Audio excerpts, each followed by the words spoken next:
thinking? We have so many Kickstarters to go through. There's only so many we can talk about in our Kickstarter Pickstarter video. We'll do our best to give you some of our favorites for the week of March 2nd, 2020.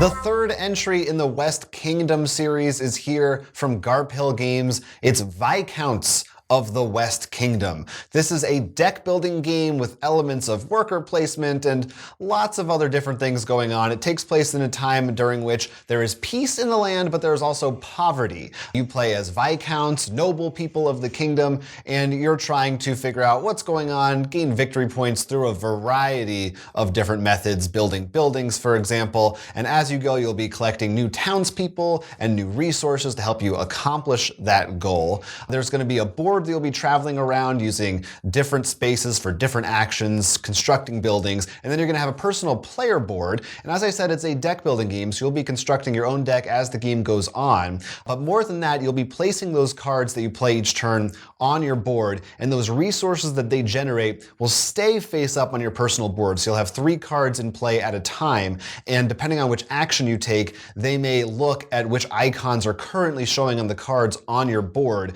before they leave, and then new cards come out and so on. So it sounds like to me that they're trying to do what would be ideal is for deck building, do what the previous game did for worker placement, which to me is take that concept and really complicate it, but in a good way.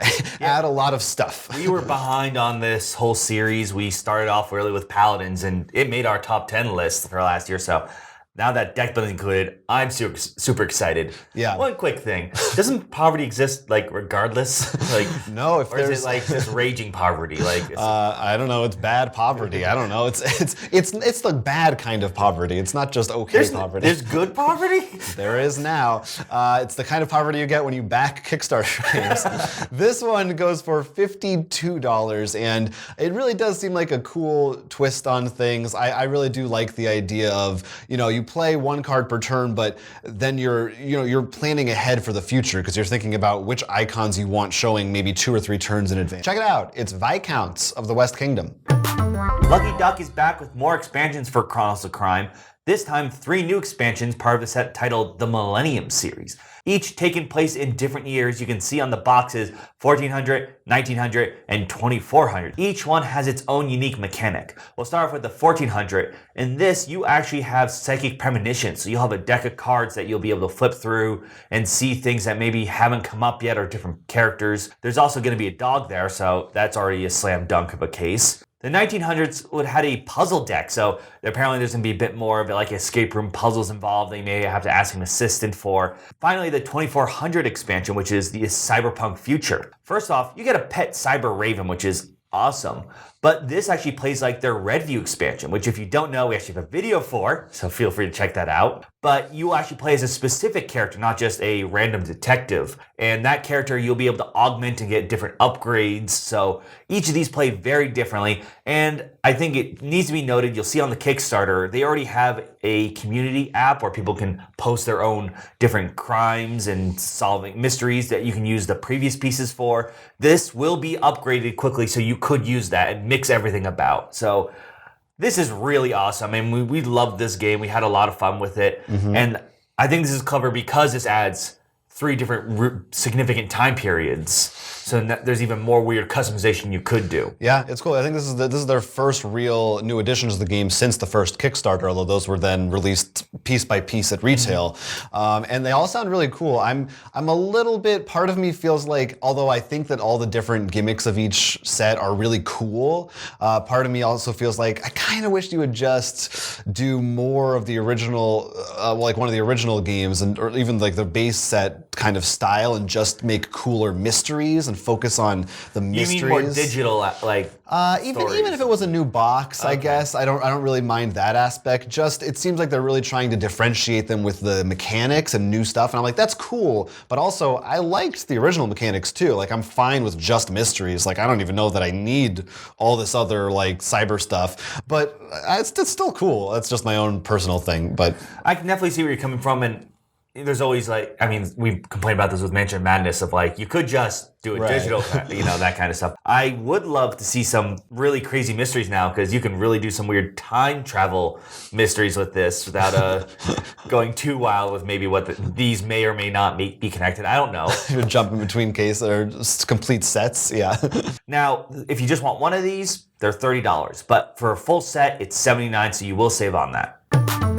Another returning franchise for you with perhaps even more mysteries to solve. Van Ryder Games has season 3 of their graphic novel Adventures series. These are choose your own adventure comic books. There have already been 2 collections of them. We've talked about them numerous times on our Kickstarter segments, as well as some reviews of season 1 of the books. I'm a big fan of them. There are 5 new ones in this set, as with the other ones. You've got some returning favorites, another new Sherlock Holmes book, as well as a new Pirates book. And then there are 3 completely new ones. One of them, you are playing a relative, an ancestor of some kind of Van Helsing. You're a security guard fighting off monsters and werewolves, so that's fun. One of them, you get your own theme park. So as you play the book, you are designing your park as well as riding on some of the rides and discovering things that way. And then there's one that's really a more adult-themed book that sounds kind of like Grand Theft Auto in a book. You're trying to rob as many places as you can and make as much money as you can, as well as shoot people along the way. So an interesting, like you're a criminal. It's a crime-themed book.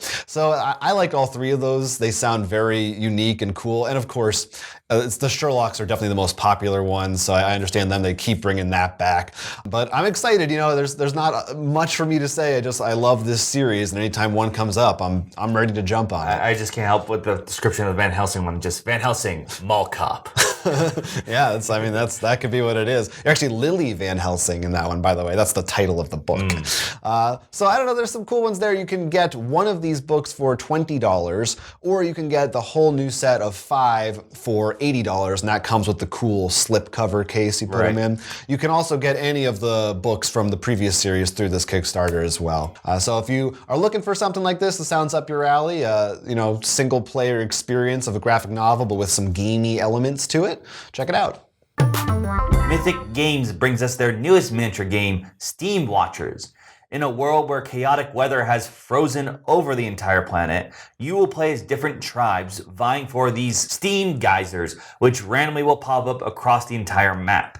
Of course, you are not friendly to each other, and each tribe has unique abilities and plays differently. This is a bit of an asymmetrical game where you'll be first vying for different control of whether you get to see where the steam's going to shoot out, forcing other players to make difficult choices, or making sure you're the first player in the next round. Then you're all going to actually secretly be placing tokens on the board where your troops are.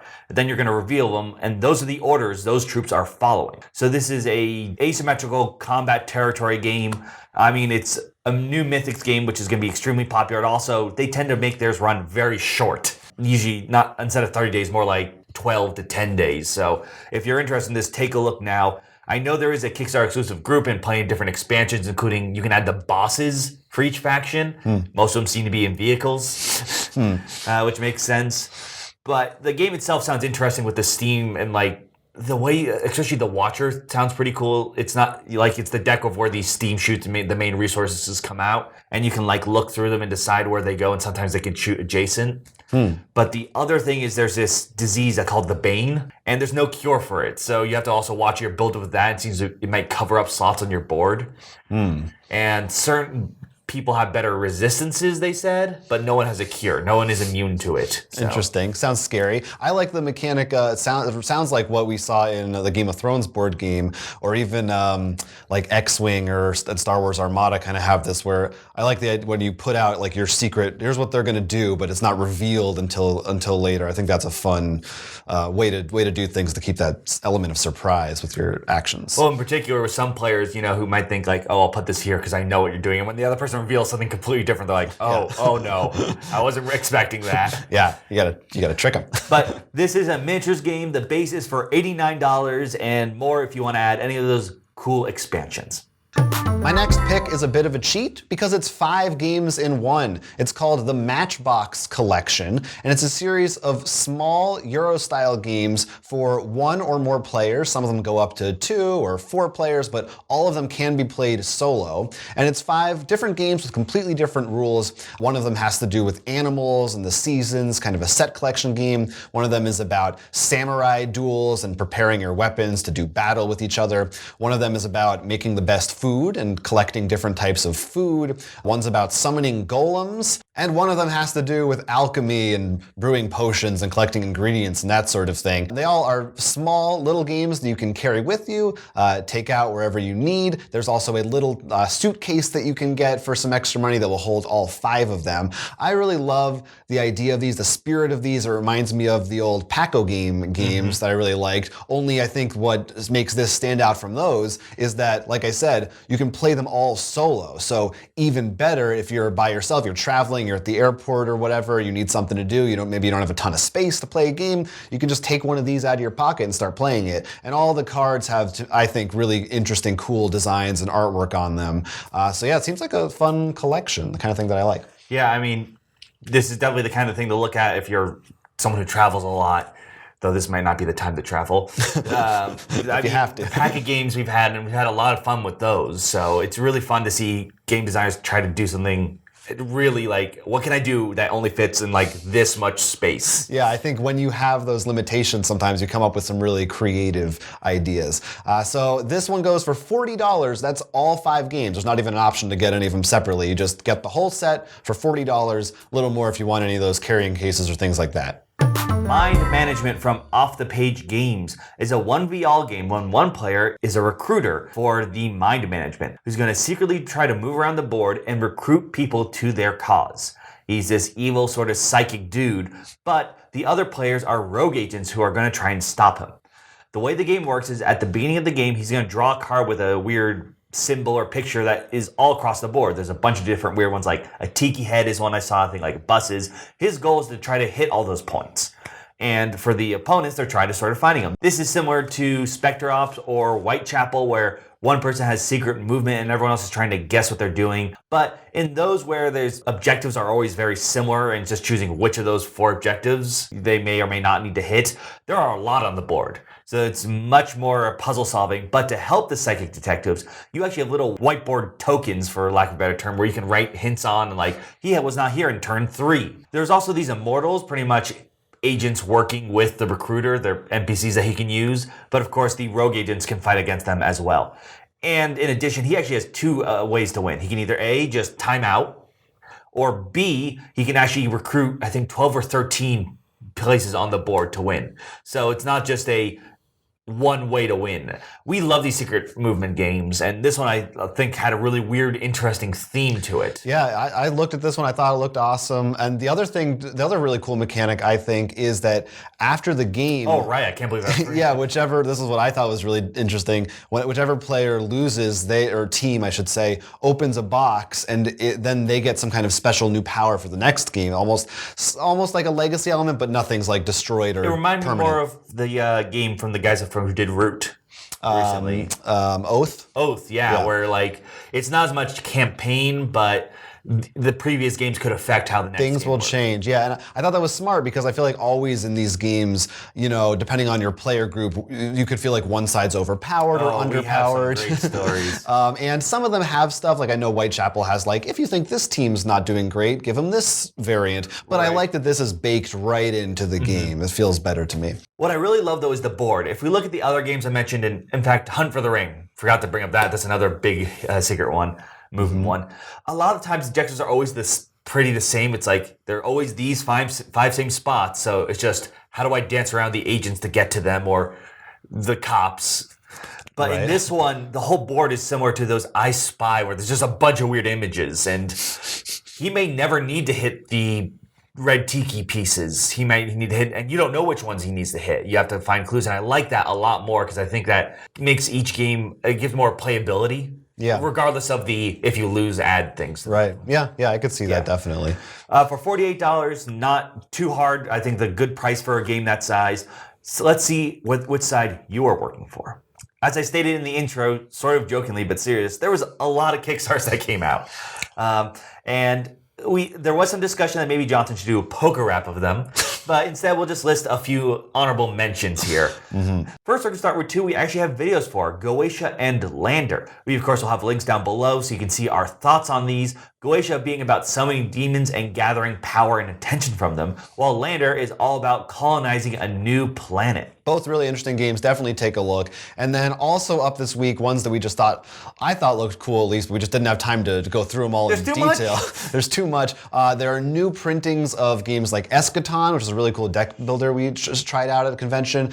Who Goes There is a second edition. That's this The Thing-esque game, which sounds really neat. Meeple Circus has a new big edition, so it's like larger pieces. That's a dexterity game that's fun, really fun. Then there's also a new Mint Works game, is Mint Control. I know people are fans of that series. And another one I thought was cool, that Ludo Cherry has this clothing line of board game clothing, but it's more fashionable and stylish, and there's just like subtle little meeples or dice as in the patterns and things like that. So a lot of really interesting, cool, fun stuff. No, I mean, it was hard to narrow it down this week. It was really hard, and even with I'm happy almost those two ones we did videos for came out, because I'm like, we did videos for them so people can know what our thoughts on. I mean, the Who Goes There, the thing sounds really cool. And if you take a look, there's also, if you already have the game, you can just get like an upgrade pack too, which is really nice. That's always good. I mean, and obviously the Meeple Circus, any dexterity game having a giant version is great. Yeah, that's good. You want that. So look at all those. Tell us what you think. Did you have trouble narrowing it down this week, or are you backing some of these yourself? Maybe you're just backing all of them. I also realized we cheated a lot in this one too, because 3 of our Kickstarters were for multiple products. We're cheaters. What can I say? We play by our own rules.